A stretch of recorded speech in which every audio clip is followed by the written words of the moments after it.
gods, it's been ages!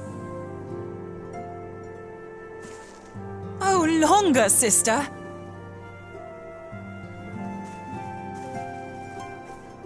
A joyous reunion indeed. Well, of course it is. Moon and I are like twin sisters. Save in appearance and aptitude.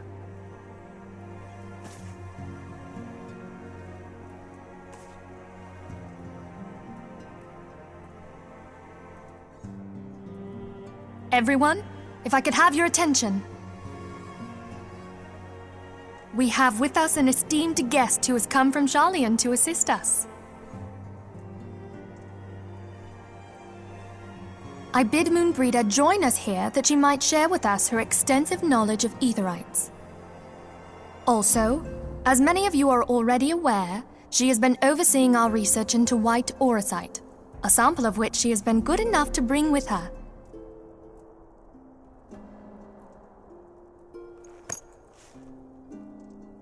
Well, I had to come, didn't I? You'd have to be bloody daft to turn your nose up at a chance like this. Where better to conduct my final tests than a land so steeped in ether you can taste it? 'Tis plain the passage of the years hath done little to dampen thy youthful spirits. And nothing at all to reform thy youthful manner.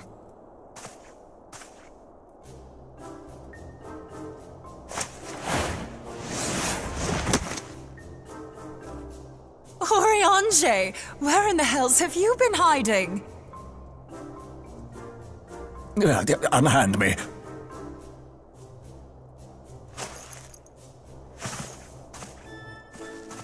I come all this way, and that's what you have to say to me.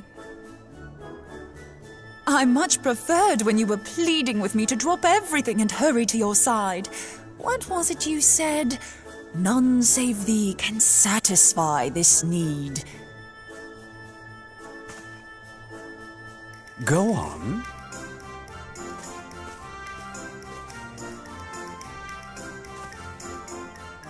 Thine artless attempts to misrepresent mine all too innocent motives do thee little credit.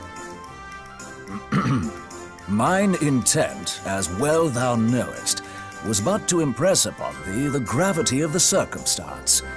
Lest thou doubt, a deiform entity shall shortly be summoned, save if thou and no other grantest my compeers thine aid. You still haven't found it, then, your missing Aetherite? We have not, no. We know that Iceheart teleported to an Aetherite not far from the first, yet even after careful analysis, we could not locate the second beacon. We now suspect that the heretics destroyed the second Aetherite to impede our pursuit. Our allies continue to scour Snowcloak for Iceheart's sanctuary, but we have no guarantee that they will find it. Yet it must be found, for even now Iceheart prepares to call upon Saint Shiva. I'm sorry, but if the Aetherite's been destroyed, then that's that. Although, you're absolutely sure she used the first Aetherite, are you? She didn't just use teleportation magics? One of our own bore witness to her escape. I can say with absolute certainty that Iceheart used the Aetherite.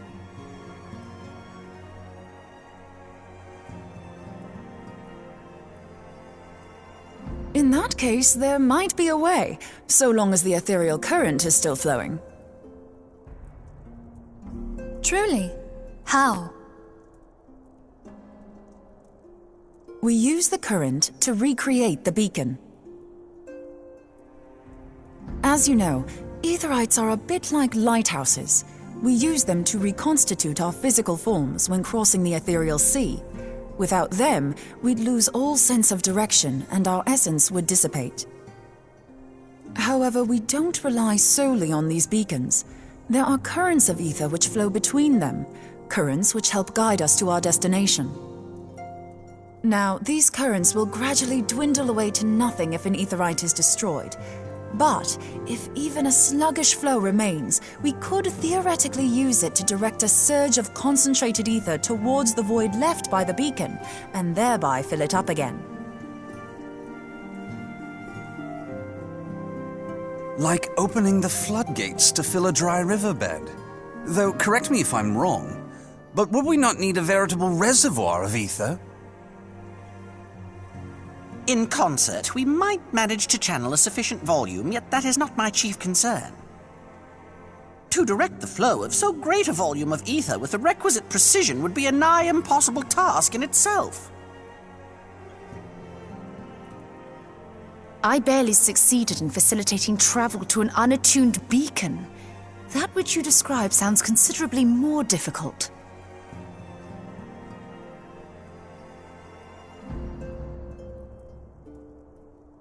And dangerous. Every person who has attempted to teleport in this fashion has died in the process. They, however, did not have white aura sight at their disposal. I can use it to channel all the ether you can give me into the aetherite. However, white aura sight cannot retain ether for an extended period of time, so we would need to infuse it immediately beforehand. Just so you know, I'd confidently give this plan better than even odds of success. And if the worst comes to worst, your people won't suffer. Though it risked the lives of our best and brightest, we have not the time to seek other options. If the ethereal current still flows, we shall carry out Moonbreeder's plan. That's the spirit. Let's roll the dice.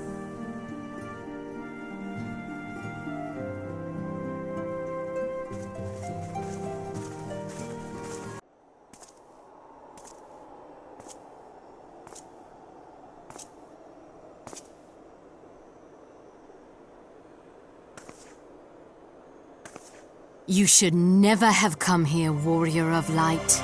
I labor only to forge a lasting peace. A peace you would deny us out of ignorance and blind faith. No matter. If it is our fate to be at odds, then it is mine to strike you down. We whom gods and men have forsaken shall be the instruments of our own deliverance. Partake of my flesh. Fill this vessel with your light.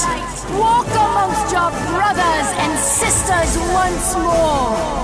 Oh, Saint Shiva, still the hatred within our hearts and bless us with eternal grace.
Fool. Blind, bloody fool.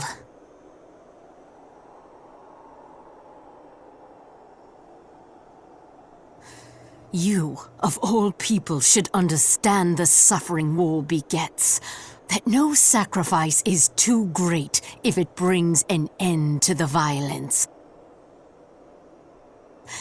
Mine is the righteous cause.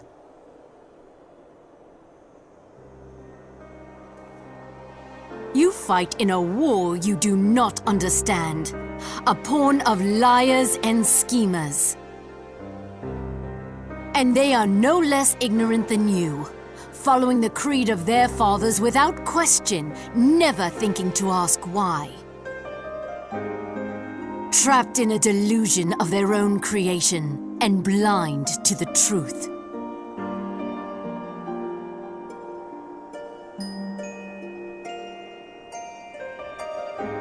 Warrior of light, redemption is not beyond us. We who walk before may lead those who walk after. Seek the keeper of the lake. See with eyes unclouded. Do not squander Mother's gift.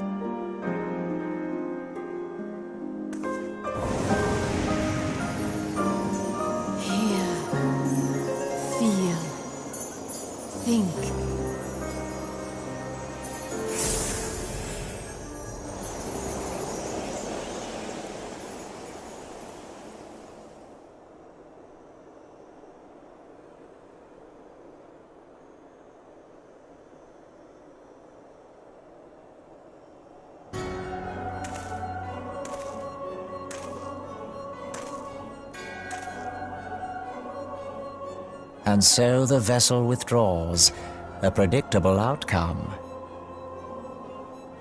Nevertheless, La Habrea will be pleased. How unfortunate.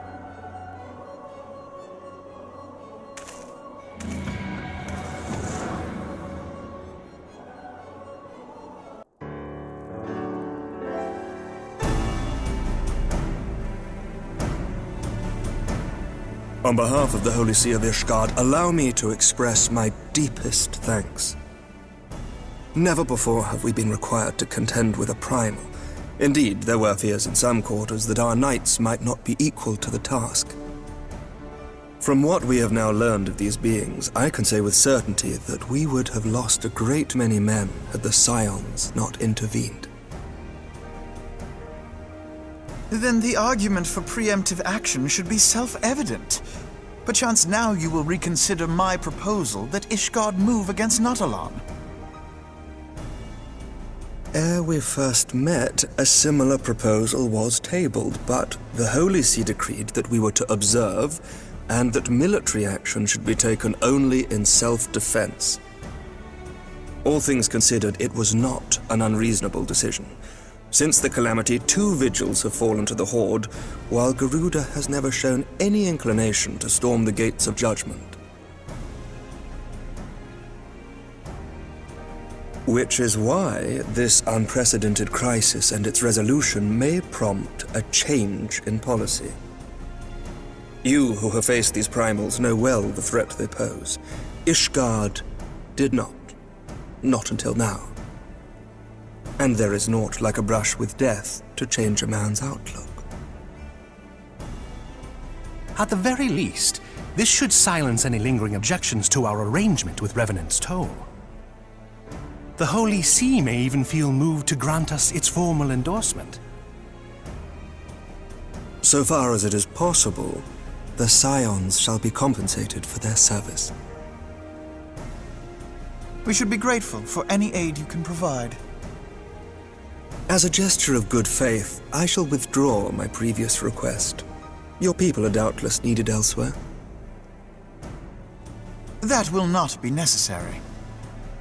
We, too, have a vested interest in watching Dravania's movements. I see. Once more, I must thank you. Sir Emmerich, if I may, do you truly believe that Midgard-Zoma could return?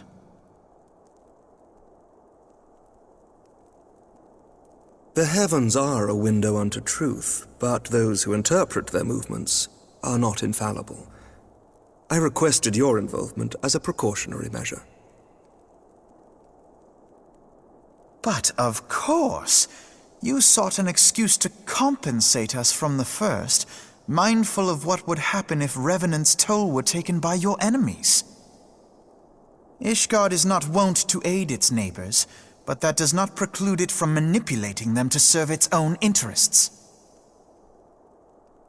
Choose your next words carefully.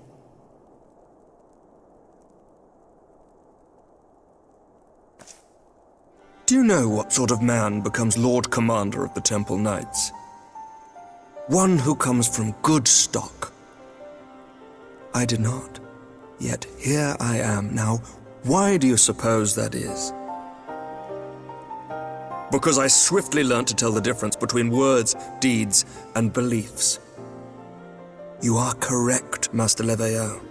Ishgard desires to see Revenant's toll flourish, as it would present a troublesome obstacle to our enemies from the south.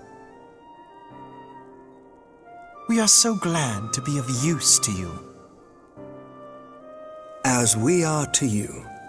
Ours is a mutually beneficial arrangement, lest we forget, one born of necessity. The dragons grow more restless by the day, and the heretics harry us nigh without cease. We have contended with such troubles for centuries, but there are limits to even our endurance. Yet as a pauper is loath to part with his meager possessions, the leaders of Ishgard are not wont to render up their trust to outsiders.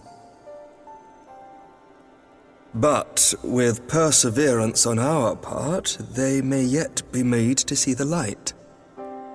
Nevertheless, one must take care when walking the road less traveled. Wise words, Sir Emmerich. I shall make a point to remember them. I must apologize for my earlier outburst. I hope it will not sour our good relations. Not at all. You but spoke from the heart. I trust you understand that at times my duties may prevent me from meeting with you. On such occasions, my second-in-command will speak for me.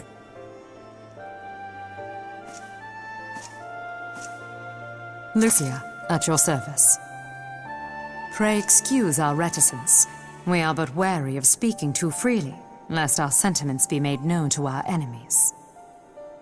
Know that the Lord Commander and I are of one mind. For the sake of Ishgard, and of Eorzea at large, I pray our peoples can put aside their differences.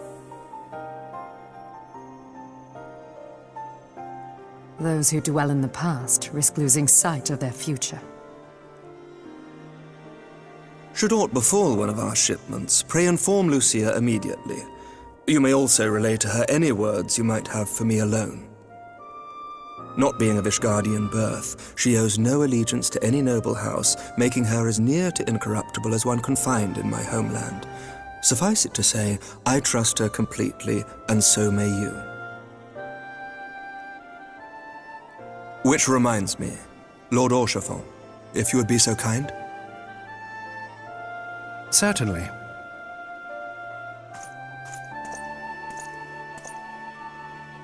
In times such as these, trust is ever in short supply. Mayhap this will go some way to rectify the problem. The results of our investigation into the heretics' recent attacks, as well as our interrogation of the merchant you detained. Sir Emmerich, I cannot thank you enough. Think nothing of it. Ishgard may be many things, but it is no friend to Garlemald. Did I not tell you to have faith, my friend? Words cannot well express how glad I am to see you return to us hale and whole. Needless to say, I am most eager to hear your account of that which occurred in Kurthis, assuming you're ready to speak of it. Excellent. I shall summon the others at once.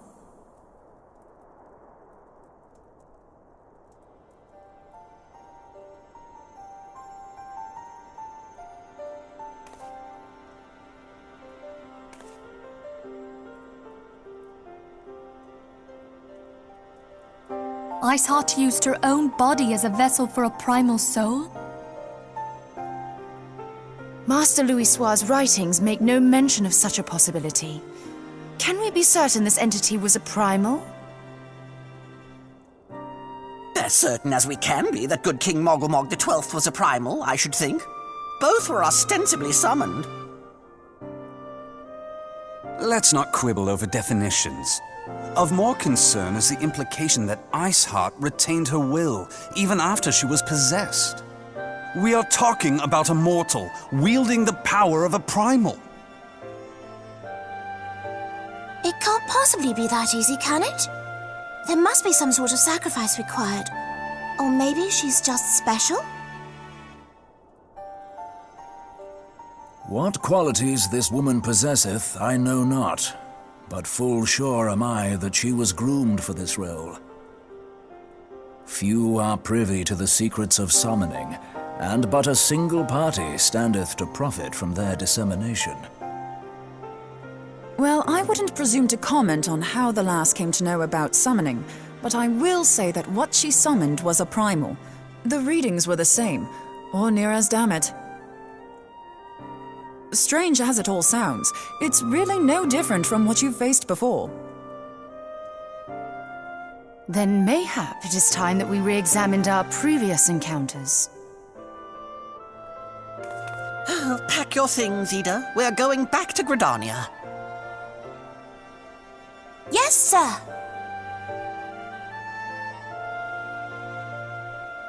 About Iceheart's final words to you. Hear, feel, think. Hydaelyn speaks to her as well. If Iceheart is blessed with the power of the Echo, she will doubtless have used it to further her goals. Or could it be that it was a revelation granted her by the Echo which first set her on this path? She did say that the Ishgardians were blind to the truth. Do you think she has knowledge of the origins of the Ishgardian-Dravanian War? It would do much to explain her unwavering conviction. Did not the Lady Iceheart implore thee to seek the Keeper of the Lake? And did she not imply that in so doing thou wouldst come to see with eyes unclouded? Midgard-Zoma was a king amongst kings who reigned for centuries on end. But he is dead and his wisdom lost to the ages. Unless the Ishgardians' fears are well-founded. It would seem we have yet another reason to stand watch over the Keeper of the Lake. For a mercy, we are well positioned to do so. Iceheart, Shiva, Ascians, and Midgard-Zoma. I shudder to think how they're all connected.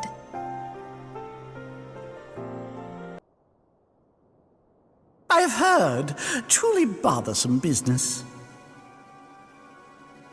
No, I do not foresee a problem on that front. The main concern is Roban. There is no telling what the brute might do. Have the blades watch him in the flames day and night.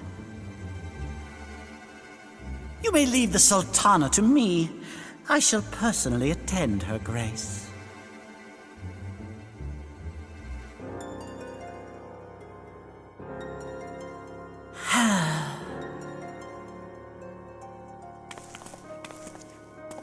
Sever one of the East Aldenard trade routes.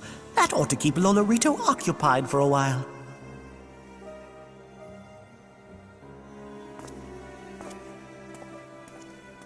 Nanamo Ulnamo. For my sake, pray be a good little Sultana to the last.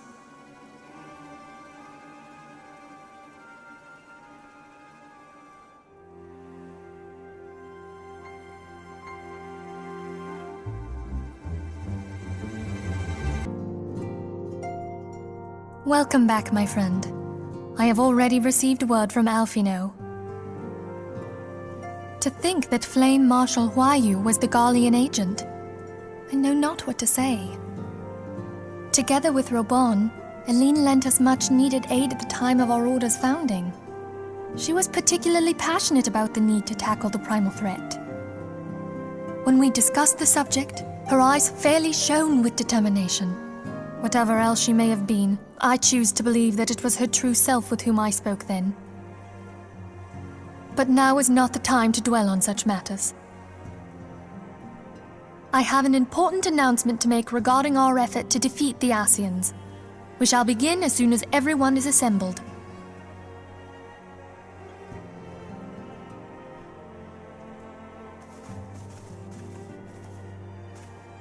My thanks for coming, friends.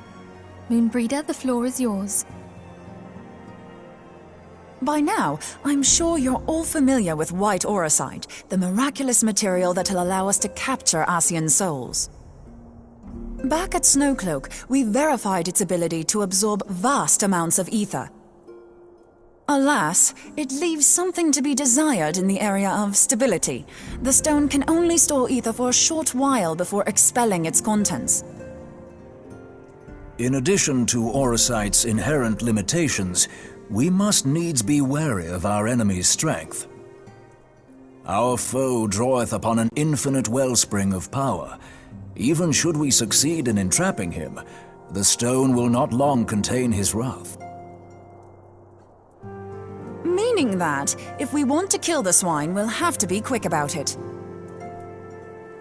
'Tis our belief that an Asian soul may be permanently undone, if smitten by a sufficiently concentrated burst of pure ether. The only trouble is, we can't say for sure how concentrated the burst needs to be. Without knowing how much ether an Asian soul is composed of, we're basically guessing. Our sole clue lieth in thy struggle with La Hebrea. During that encounter, Heidelin bid you forge what she called a Blade of Light, a weapon which took the form of a luminous stream of energy. Based on your description, we believe the blade with which you vanquished your foe was composed of ether. Admittedly, your victory proved ephemeral, as La Hebrea was able to use a crystal of darkness to flee into the space that lies between our world and the void. The fact remains, however, that Heidelin placed the means to destroy the Asians in your hands. Be that as it may, it would be unwise to assume that you will do the same when we next encounter such a foe. Quite so, my lady.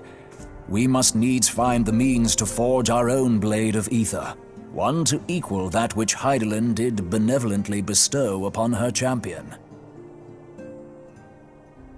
That is all well and good, but it seems to me that producing such a blade will require a prodigious quantity of ether. Whence will it come, pray tell? What if we had 2 pieces of white auracite? One to trap the Asian, and the other to store the ether for the blade. Oh, nice try. But it's as I said, the stone won't hold ether for any length of time. We'd still need to collect the stuff there and then, sorry to say. And therein lies the rub. Finding a way to create the blade whenever and wherever we choose. 'Twould seem more research is in order. I'm going to linger a while, perform a few more tests on the auracite. And I could do with some help. Urianger, why don't you lend me a hand? Mine apologies, but I am required at the Waking Sands. Lady Minfilia hath given me sole charge of the premises.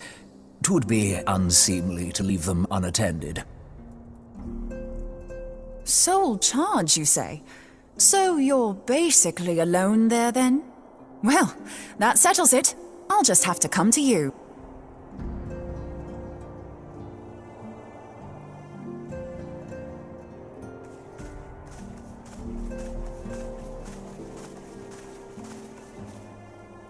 While you were afield, word arrived from the Sharlayan motherland. You will recall that a survey party was dispatched to investigate the incident of the Isle of Vow. What they discovered was troubling, to say the least.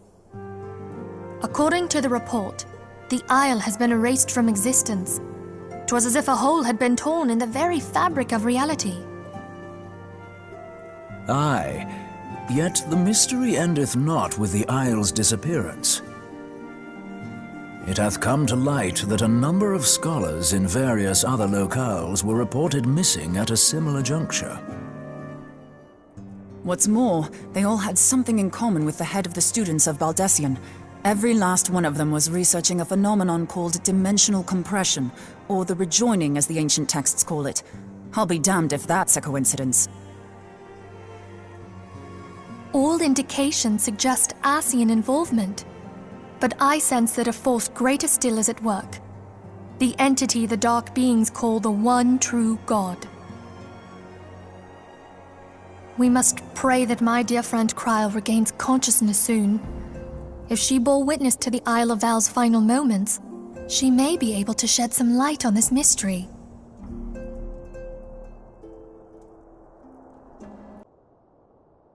All these years, I've been made to dance to their tune. How could you, Wayu? How could you side with them? Those cankers who take from this land and give naught in return, who use their power to disempower and grow fat while the people starve. I know you can hear me, monitorist scum! Your crimes will not go unpunished! Until you purge this land of your sickness before the eyes of the 12, I swear it!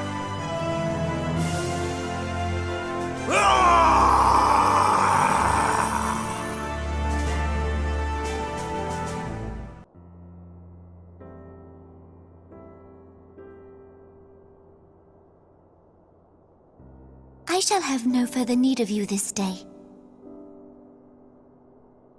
Your Grace.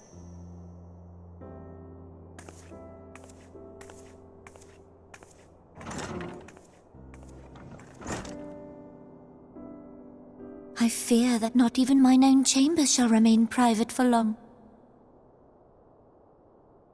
Has the situation grown so grim?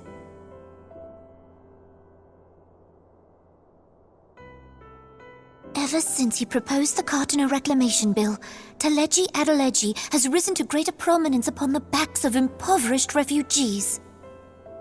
The Monitorists were ever united in their pursuit of profit, but the man's actions have torn a rift in their ranks. They snap at each other as rabid dogs.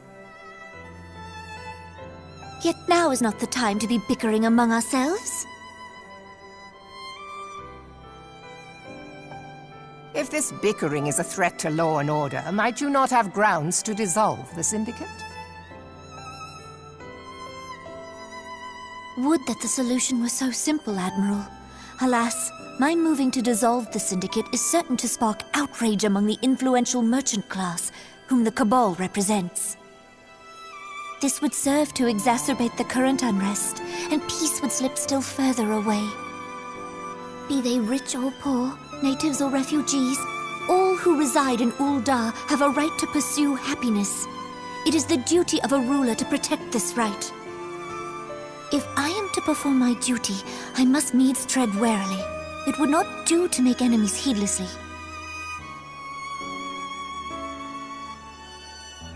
Were Lord Lolorito here, he would doubtless say that I have my head in the clouds. A ruler is required to take a wide view. Try as we might to cater to all needs, some will inevitably be overlooked. As such, there shall ever be citizens who feel aggrieved. It cannot be helped. But as you have informed us, the Monitorists take no view but their own. They hunger for power while the masses starve. In the absence of a common cause, it seems beyond any one individual to make Ul'dah whole. And the presence of a Garlean agent within the Immortal Flames only makes matters worse. Even accounting for Ul'dah's historic reliance upon mercenaries, such a grievous breach of security is unprecedented. I fear this business will provide the Monitorists with a rod to beat Rauban.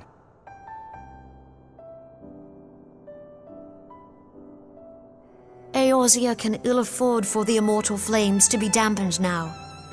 Ere long, the Garleans will turn their ravenous gaze toward our lands once more. If we are to resist their might, our nations must stand together. Yet for this to happen, our nations must be whole. Cannot be done to improve the situation in Ul'dah.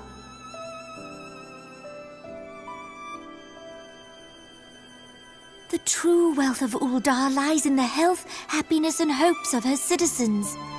Alas, the citizens shall never know these things, so long as their lives are ruled by the ambitions of the few.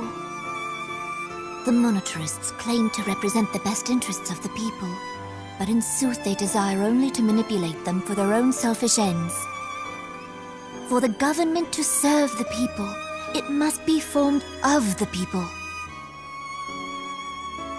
For Ul'dah to move forward, it is not only the Syndicate that must be dissolved. Nay, you jest.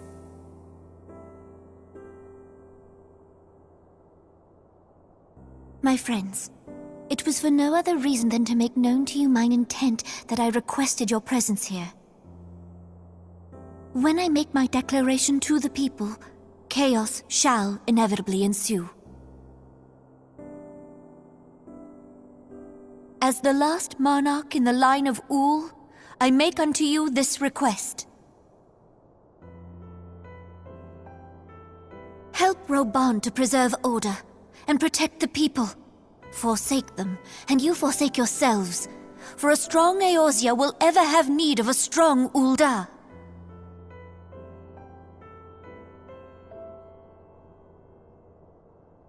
Your Grace, are you certain of this? There is no other way. When the time is ripe, the nation shall become a true republic. Both royalists and monetarists shall cease to be. Ul'dah will no longer belong to kings or queens or merchant princes, but to her people.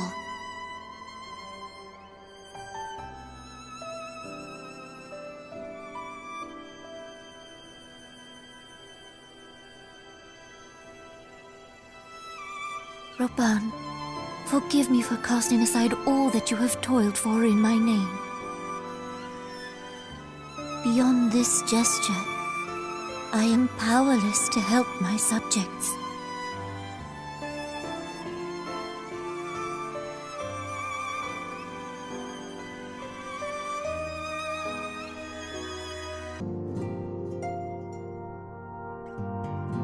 We have a guest from Ishgard who wishes to speak with you. I believe the two of you have met. We have. I had hoped to speak with Commander Leveilleur as well, but I cannot afford to wait any longer.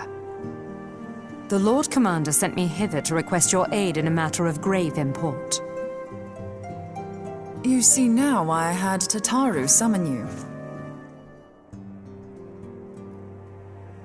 Now that we're all assembled, perhaps you would be good enough to elaborate on the nature of the matter which brought you to us. The Observatorium's astrologians have sounded the alarm.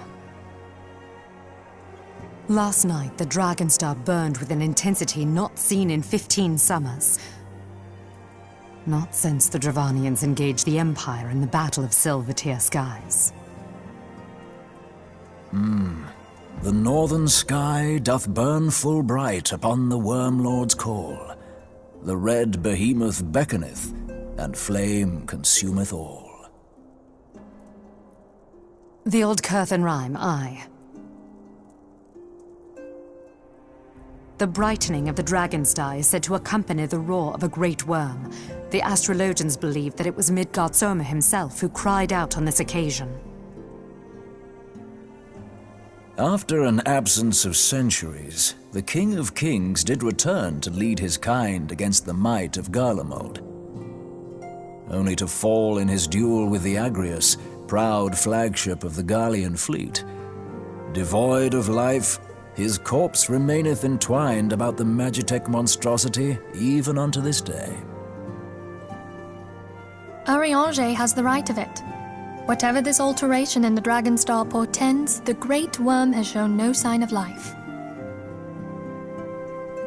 Tataru, have the Domans reported aught out of the ordinary?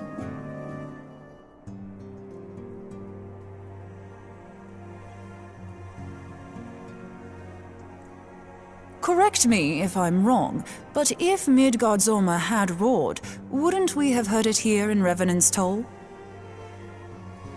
Roar is but a figure of speech. Dravanians can communicate in ways beyond our ken.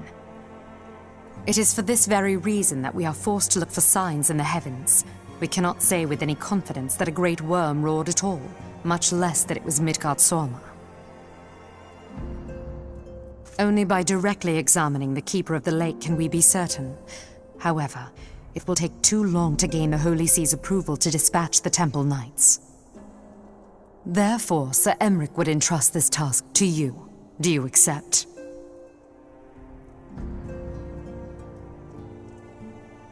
We knew you would not disappoint us. Now, if you would excuse me, I must return and assist the Lord Commander. We have precious little time to prepare. To prepare for what, pray tell?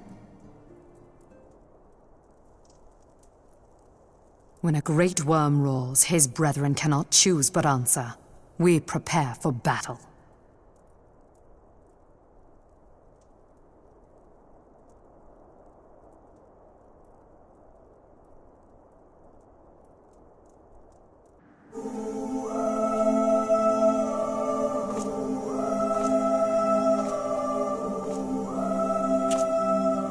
Who treadeth now upon my bones, and waketh me from slumber sweet?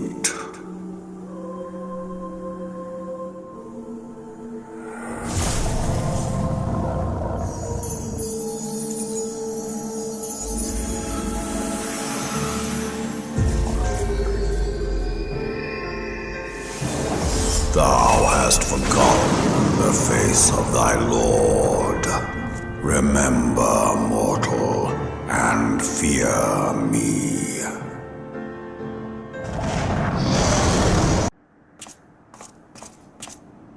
By her gifts hast thou earned a moment's reprieve.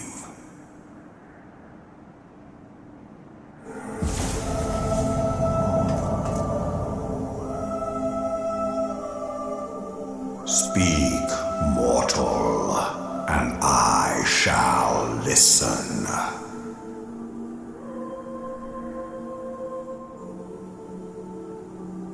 Guided by a star.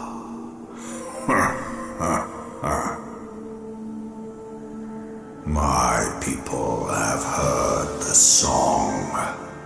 Ishgard shall burn.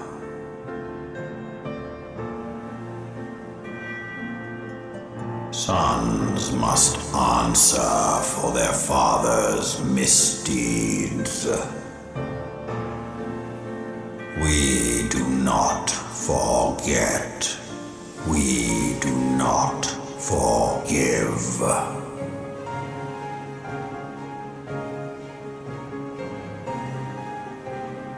Seven children did I sire. One now singeth of retribution. I rise to join in the chorus. Thou art powerless to silence us, mortal. Yet thou shalt not live to labor in vain. Thy reprieve is at an end.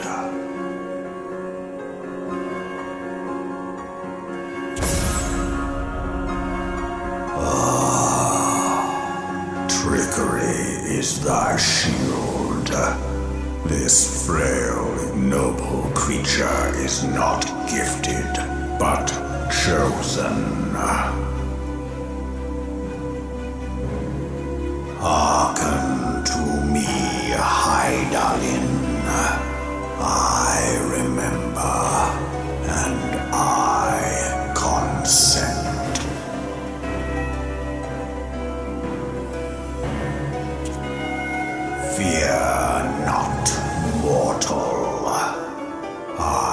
shall not harm thee.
Mayhap thou thinkest me an oath breaker.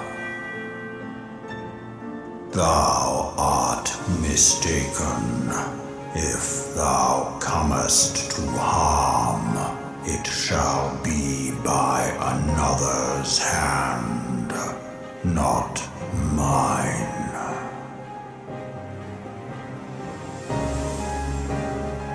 I did but strip thee of thy mistress's feeble blessing.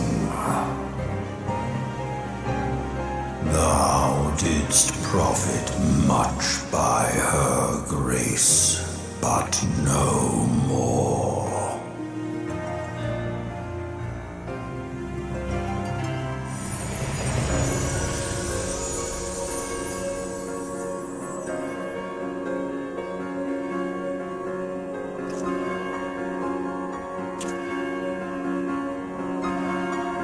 The covenant binds me to thee.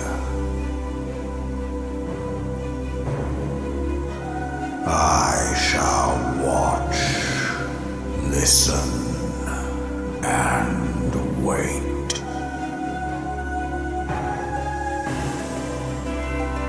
Fight and struggle, if it be thy will. Man hath ever coveted that which lieth beyond his grasp.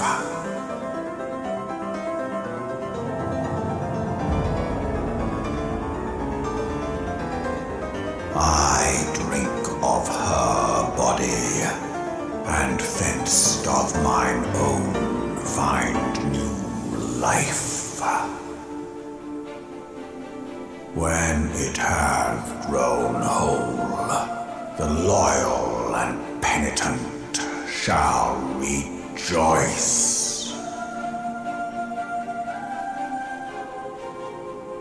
The dragon song heraldeth our beginning and an end.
My friend, I can scarce believe it. You confronted the Worm Lord and lived to tell the tale.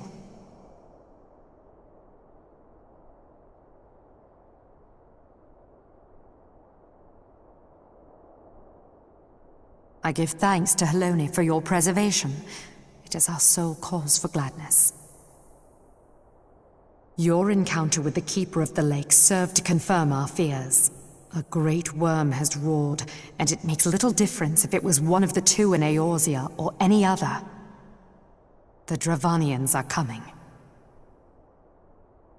I am told that Ishgard has magical defenses against Dravanian attack, though I am not privy to their exact nature. Will they be enough to repel a massive force? Ishgard has weathered countless assaults over centuries. This will be no different. And now that you have confirmed the threat, none can ignore the Lord Commander's calls for the wards to be strengthened.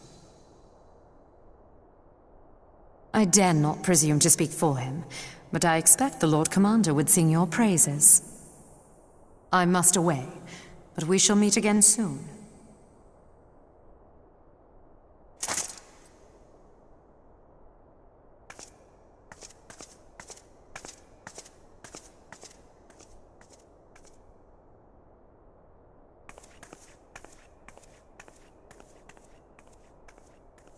Countless assaults weathered, and this will be no different? Why am I not convinced?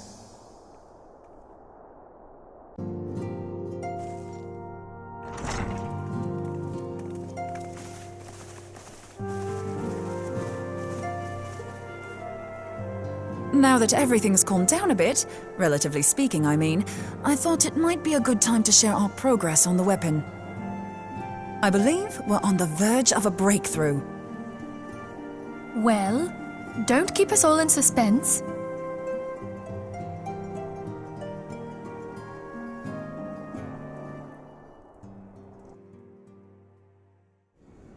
Just in case anyone's forgotten, let's start by reviewing what we already know. So, an Ascian is an immortal because its soul doesn't return to the ethereal realm when its host is defeated. Instead, it flees to the place that lies between our world and the void. Therefore, the first step to permanently defeating an Ascian is preventing its soul from making this journey. And if you recall, when we last gathered here, I had verified that White Auracite has adequate capacity to entrap the beings, albeit only briefly. Which left the small matter of their extermination. Aye. To unmake an Ascian soul, one must needs smite it with a concentrated burst, or blade, of purest ether. However, we wanted for both the data and the means to forge such a weapon. Short of experimenting on an actual Ascian, you see, there's no way to gauge how much ether its soul is made of. As such, we don't know what etheric density our blade needs to have in order for it to work. So we'll just have to make the densest blade we can and hope for the best. Though that would require a lot of ether. Hang on a minute! Why didn't we think of this before? White Auracite can hold an absolute heap of ether, can't it? Please tell me you're joking. God's sakes, Ida. I feel as though I'm reliving the same scene over and over with you. How many times do you need to be told that White Auracite cannot store ether for long periods?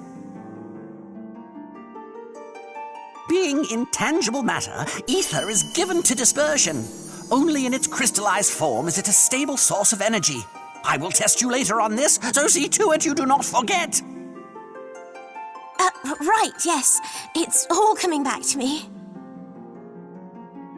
So our hopes rest on good old crystals again, do they? While they are certainly reliable, they leave something to be desired in the area of portability. Indeed. I am reminded of the quantity of corrupted crystals required to thwart Leviathan, and the extraordinary lengths to which the Lamentsons went to transport them. What if it should prove that a similar quantity was needed to destroy an Ascian's soul? Or still more? I do not envy the poor sod who has to lug all of that around on the off chance that an Ascian appears. That's the very problem we set out to solve, and I reckon we've found the answer. If it isn't practical to lug around the ether we need, we'll just have to draw upon another source. And the only viable source is the land. If you mean to tap the Great River of Ether, know that it will entail considerable risk. Meddling with the currents may well induce a surge like to the one which despoiled Mordona. Give me a bit more credit, will you? Why would we need to tap the river when there are veritable reservoirs jutting out all over the land? I speak of corrupted crystals. It might be that their aspect is out of balance, but a crystal's a crystal. It contains ether, and we can help ourselves to it. While corrupted crystals are indeed abundant, there is no guarantee that they will be in close proximity at a crucial moment. But what if we don't need them to be? What if we could tap their power from afar? A malm away, say? If we could do that, we'd have ready access to ether aplenty in almost every corner of Eorzea.